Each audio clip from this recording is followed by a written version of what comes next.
और भारत के संविधान को डिस्टर्ब करने का काम कांग्रेस के कार्यकर्ताओं ने। इन लोगों पर राष्ट्रद्रोह का केस चलना चाहिए। उप मुख्यमंत्री या मंत्री के तौर पर मैं सिर्फ मुख्यमंत्री जी को सलाह दे सकता हूँ, डिसीजन मुख्यमंत्री का होगा। शनिवार इतवार अपने क्षेत्र में रहता हूँ, तो इसी बहाने आदरणीय प्रधानमंत्री जी देश को संबोधित करते, तो मैं सभी विधायकों को भी कहता हूं कि सब लोग अपने क्षेत्र में इसको सुनने का काम करें। नमस्कार, लाइव सिटीज देख रहे हैं आप। मैं हूं ताज। बिहार के डिप्टी सीएम और गृह मंत्री सम्राट चौधरी कांग्रेस पर पूरे हमलावर हो गए हैं। दरअसल वो अपने 2 दिवसीय दौरे पर विधानसभा क्षेत्र अपने गृह जिला क्षेत्र मुंगेर में हैं, लेकिन उन्होंने कांग्रेस को देश विरोधी पार्टी करार दे दिया है। इसके अलावा देशद्रोह का केस चलना चाहिए, ऐसे लोगों को जेल में डालना चाहिए। एआई समिट जो है वो एआई समिट नहीं बल्कि भारत समिट हो रहा था। देश की गरिमा तार-तार करने के लिए ऐसे लोगों के ऊपर देशद्रोह का केस होना चाहिए। तो सम्राट चौधरी के इतने तल्ख तेवर किस लिए हैं और वो क्यों बोल रहे हैं ऐसा, चलिए सुनते हैं। ज्ञान नहीं है, वो ज्ञान ले ले। संविधान के किताब में मुख्यमंत्री को ही अधिकार है, हम उनको सिर्फ सलाह दे सकते हैं। हमारा काम उप मुख्यमंत्री या मंत्री के तौर पर मैं सिर्फ मुख्यमंत्री जी को सलाह दे सकता हूँ, डिसीजन मुख्यमंत्री का होता है।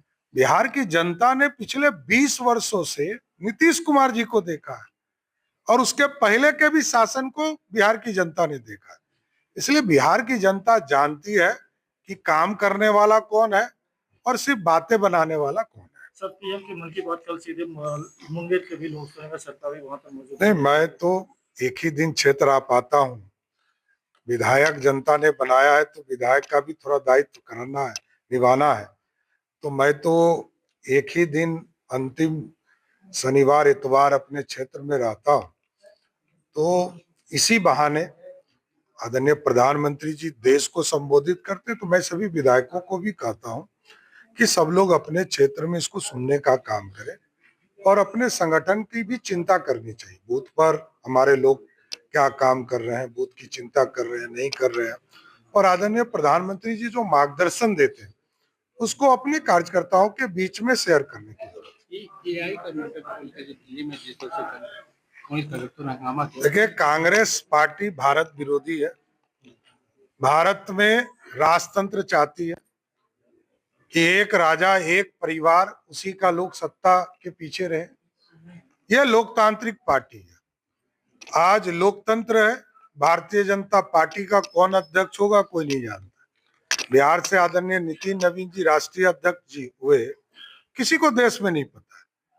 हमारे मुंगेर से भी हजारों कार्यकर्ता उनके साथ युवा मोर्चा में काम किए होंगे। आज हमारे राष्ट्रीय अध्यक्ष। तो एआई समिट ये भारत है, भारत का समिट हो रहा था और भारत के समिट को डिस्टर्ब करने का काम कांग्रेस के कार्यकर्ताओं ने।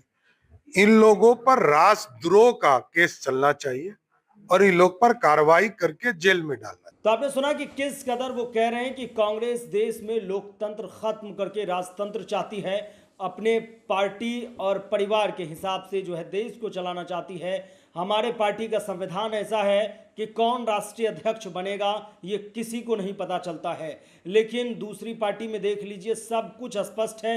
इसके अलावा एआई समिट में कांग्रेस के कार्यकर्ताओं द्वारा जिस तरह से कुछ नारेबाजी की गई, इसको लेकर उन्होंने सीधे कहा है कि ऐसे लोगों पर देशद्रोह का केस दर्ज होनी चाहिए, सलाखों के पीछे होनी चाहिए, जेल में डाल देनी चाहिए। और कांग्रेस को उन्होंने देश विरोधी पार्टी करार दे दिया है। यह अब तक का सबसे बड़ा हमला सम्राट चौधरी का कांग्रेस के ऊपर है। फिलहाल के लिए इतना ही। अगर आप लाइव सिटीज को यूट्यूब पर देख रहे हैं, चैनल को सब्सक्राइब करें, फेसबुक पेज को लाइक करें। धन्यवाद।